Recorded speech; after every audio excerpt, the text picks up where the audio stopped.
السلام عليكم، ازيكم عاملين ايه؟ يا رب تكونوا بخير وسعادة. النهاردة ان شاء الله هنصور مع بعض حلقة جديدة من كورس الباراسيتولوجي. هنتكلم النهاردة عن الترايكوريوس تريكوريا او الويب وورم او الديدان الصوتية، واحدة من عيلة النيماتودا. فركز معايا في كل كلمة هنقولها في حلقة النهاردة. بس قبل اي حاجة، لو انت اول مرة تشوفني ما تنساش تعمل لايك للفيديو وشير للقناة وسبسكرايب عشان يوصلك كل جديد. كشكولك وقلمك ويلا بينا ندخل في حلقة النهاردة. معاكم كابتن أناليسيس.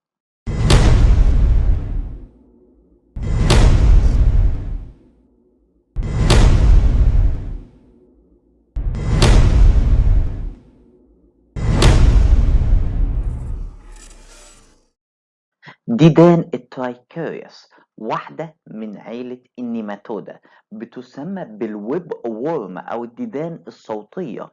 أصلها بتتميز إن ليها صوت في نهايتها زي ما انت شايف في الصورة. ازاي بتحصل بيها الإصابة؟ قالك بتحصل الإصابة لما بيحصل ابتلاع للإنفكتيف إيج. أول ما يحصل ابتلاع هيتحرر منها اللارفا ويحصل لها ماتيور وتتحول لأدلت وورم وتمسك في الميكوزا. بعد كده هتطلع ليا الإج وتفرزه في الستول. بعد كده تنزل الإج للتربة للسويل وتتحول لإنفكتيف إيج مرة تانية. خلي بالك، ممكن تظهر مع المرضى المصابين بالجيارديا والسكارس والهوكور والانتاميبا. في حالات الهيفي انفكشن بالورم او الديدان دي هتظهر شوية سيمتومز على المريض. اول حاجة diarrhea with blood and mucus، اسهال هيكون في دم وفي مخاط. كمان النوع ده من الديدان بيسبب لي iron deficiency anemia، وممكن يعمل لي رياكتال برولابس ده للمستقيم. وكمان بيعمل ويت لوس فقدان للوزن. التشخيص المعملي او اللاب دايجنوزس، اول حاجه هعمل تحليل سي بي سي، هلاقي عندي انيميا زائد ايزينوفيليا، ارتفاع نسبة الايزينوفيل.